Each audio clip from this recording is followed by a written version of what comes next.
If leg day was yesterday and now you're wondering why toilets are so damn low, you are definitely old school. If you're the only athlete at your gym that knows there's a contest today and it's to see who trains the hardest, you are old school. OSBBC.com for the hardest training athletes. I'm Dave Palumbo, founder of Species Nutrition. From my earliest bodybuilding days, I believed in only putting the best in my body. And that lives on in the Species Nutrition line of products. I put my name and reputation on every bottle of Species Nutrition products. If you want to be your absolute best, join the evolution.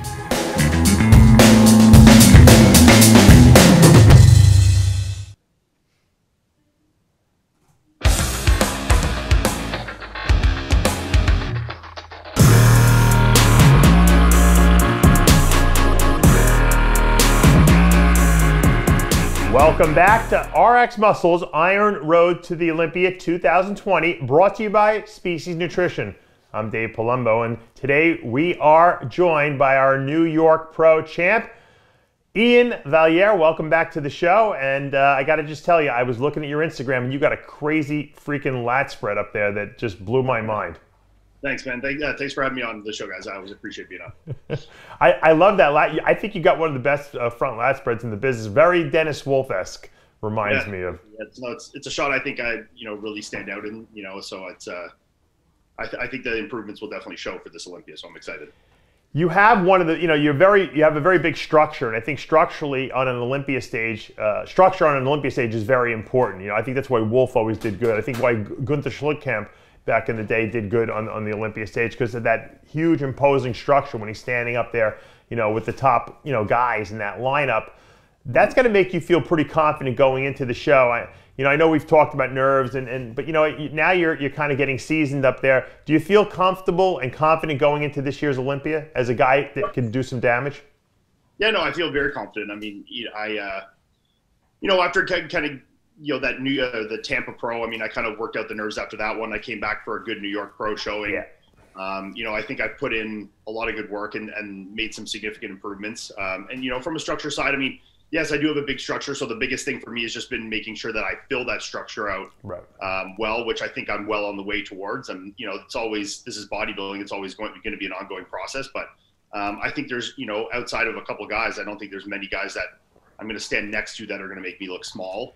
Right. Especially from a structural perspective. So, I'm just excited to get up there and, showcase some, improved muscularity and conditioning from my other showings this year. And, just excited to get down there in Orlando.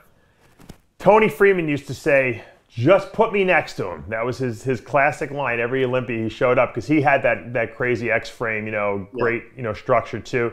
Do you feel that way? Like, hey, you know what? Compare me to these top guys at least once so that people can see how I stack up against them. Yeah, of course. And even for just my own 2 cents, it's the last time I did the Olympia was 2018. And even then I wasn't in the first or second call out. I didn't get to stand next to any, top 6 guys other than the guys that I happened to be next to in my initial grouping. Right. So I think I've made significant improvements since then. So I'd like to, at least get my chance to stand next to a couple of these guys. Guys like Rolly, I'd really like to stand next to. And some of the guys like that. So, if I could get my chance to stand up there and just, I'm not saying I'm going to beat any of these guys, but, at least to see where I stack up from a muscularity perspective now, and then to try and really let my conditioning shine the show, just be good to see for sure.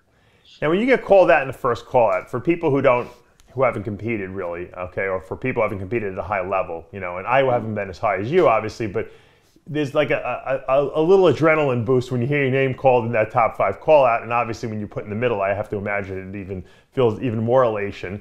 If you hear your name called out, top 6 on the Olympia stage, how do you control your nerves? What techniques do you use to kind of keep yourself? All right, I got to keep control. I got to do this. I got to go through these mandatories. I can't get myself too carried away with this.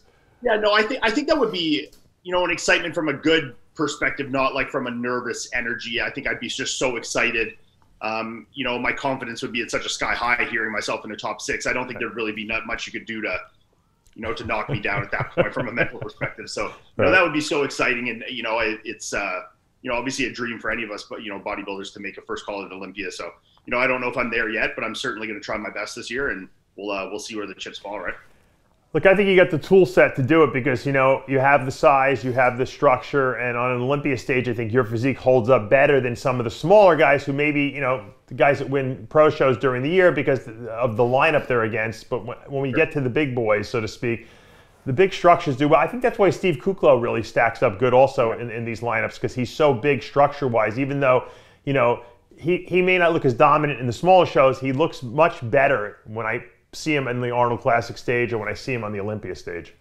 Sure. Yeah, no, I absolutely agree. And I think, my structure was very evident, especially in a show, the size that I command structure-wise, was very evident in a show like New York. Yeah. Where even the decent guys that were, super heavily muscled, I think you could see really the shoulder width, and the structure, overall structural size like that was definitely more imposing and more dominant. So to get up on Olympia stage and get my shot, and like you used, Steve was a great example there. And I think in 2018 I beat a lot of guys at the Olympia there that probably would have beat me in other shows, right. like beating a Juan Morel or Michael Lockett, Sure. or these guys that I think, if I'd showed up at Chicago Pro or New York Pro, I have no doubt that Juan or Michael might have beat me. But like you said, in the Olympia stage, it's a very different ball game. There's a lot of different physiques that shine differently at the Olympia. So I'm just excited to get my chance. Absolutely, right? So what's the strategy now? Now that we discussed what you need to do, which is come in full, obviously, and I know you're probably ready now, conditioning wise. Yeah. What's the strategy to come in full enough? What's the carb regimen, the fat and protein? What are you going to do that week of the show? Do you guys have a plan, a game plan, and what are you going to do to execute that? We obviously have some ideas from things that we, did in New York that we know we can improve on. But I think the biggest thing here that's going to make the biggest impact from a fullness perspective is just going to be that I'm not having to push anything. Because I was already in pretty good shape after New York, I've really been able to let the training volume be the major emphasis in terms of my fat loss and progression, and been able to minimize dropping the calories or minimize adding too much cardio. And just really, we've played around with the training volume if we want to elicit more fat burning. So, just by increasing expenditure on that end and just keeping a good fullness of the muscle, instead of being like, okay, we need to come down a little more, let's push the cardio, let's push the carbs down. We've been able to just increase the volume of training a little bit, increase the, food around training. And that's just given me a lot better, fuller look to the muscle that I think will sustain on stage. And then obviously, it's still an ongoing process. I mean, we didn't 100% hit the nail on the head in New York, so there's going to be things we had to play around with. We know we can definitely be fuller. So the goal is obviously to make my conditioning far improved. And I know I definitely could have been tighter in New York. So if we can get a little improved on the conditioning side, then we can really be aggressive, with pushing the food and keeping the water in, and minimizing any diuretic use, to really emphasize that full look. Right. So if the conditioning is really, really stellar, then, we have a lot more room to push on that end, right? I think what people don't realize, and you can maybe tell me if I'm right or wrong with your physique, when you start pushing carbs at the end, it speeds your metabolism up. People don't understand this, because when you're eating kind of moderate carbs, your metabolism is adjusted to that level. And then all of a sudden you push lots of carbs, and rather than intuition would say, or logic would say, well, you're going to store fat if you do that. That's not what happens. It revs your metabolism through the roof.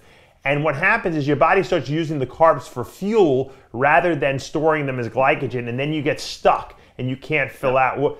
Have you noticed that with your physique at all? Well, I mean, and New York is a prime example of this. I mean, for anyone that's listening to me talk about New York, we pushed the food pretty aggressively. I kept my water in right up to the day of the show, like no lowering whatsoever. And I used 0 diuretics, and my weight dropped from when I started. When I went from fully depleted to fully carbed up, my weight was within a pound of each other. I think I might have been actually lighter on stage. So, that's no diuretics, no reduction in water, hammering the carbs. Right. And I was pumping through that so fast that I didn't even gain an ounce of weight. Yep. And what I found worked for me in those situations when I competed was I had to eat like McDonald's or some kind of a junk food, because the junk food basically slows your metabolism down. People don't realize that. That's why you don't eat junk food. That's why you don't diet on junk food, because you don't lose weight. But the junk food actually turns your metabolism off a little bit, and it enables you to store calories. I think that's the mechanism it works by. And so for guys who have very fast metabolisms, I find you don't eat it every meal, obviously, but if you threw a McDonald's meal in there, once a day while you're those last, maybe even the whole last week, you'd see your metabolism slow down a little, and you'd be able to absorb those carbs better. That's the only way I was able to fill out when I competed. Yeah, no, it definitely makes sense, and I know lots of these guys. I mean, like I'm good friends with Roman Fritz. Craziest metabolism ever. And it's like this, you can throw everything but the kitchen sink at him. You feed him 10 billion grams of clean carbs, and the guy will just like completely suck right down. So I know those kind of guys, and the more muscle I get, the more I can see myself heading in that direction where my body just gets into that overdrive where, more, crappy food like that. And, I think whatever it is, it's the crappy fats or the more sodium or, some kind of mix of the two. But yeah, definitely, meals like that, you can definitely see play an impact in people's physiques for sure. Well, I know you have to quarantine on the way back for 14 days. So you guys kind of have a good strategy. You're heading to Cancun after the Olympia to get a little vacation. That's pretty cool. Yeah, because it was either that or we head back. The Olympia is what, the 19th, 20th. So the Sunday would be the 21st or 20th. So we decided to stay an extra day in Orlando, and then we're just going to fly right from there to Cancun. We're actually staying at a little island off the coast of Cancun called Playa Majuras. So we're doing a week there, so we can kind of do our Christmas together instead of coming home and all separating over Christmas. So we can have a little Mexican Christmas vacation, which will be kind of nice, and then come back in quarantine. And the timing's actually good for Melissa and I because we're doing a kitchen renovation when we return. So we'll just quarantine at Chris's house where our kitchen gets ripped apart. So we'll date his space. And because all four of us will be coming back together. So we'll all just quarantine the same house. Our kitchen renovations can get done. We don't have to be in here to worry about it. So the timing works out fantastically for us. That's funny. I forgot. Chris and you will be there as well. So all four of you. That's crazy. What a crew, the two of you, got the two couples, having to like you guys are like lepers coming back to like from the leper colony, I know. I find it funny being in this household that I'm won the New York Pro and I've done the Olympia, and I'm the lowest placing person in this family. Courtney's won Olympia, Chris has won Olympia, and Melissa's best Olympia placing is still higher than mine right now.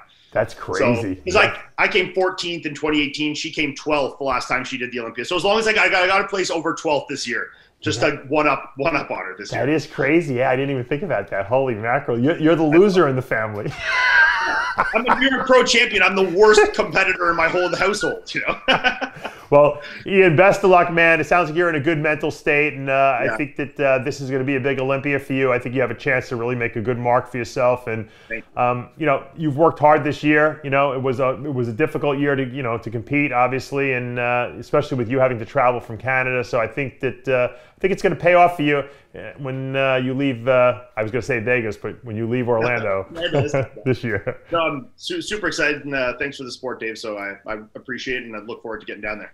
Very cool. And guys, that's going to take us to the end of another episode of RX Muscle's Iron Road to the Olympia 2020, brought to you by Species Nutrition. I'm Dave Palumbo for Iain Valliere. We'll see you next time.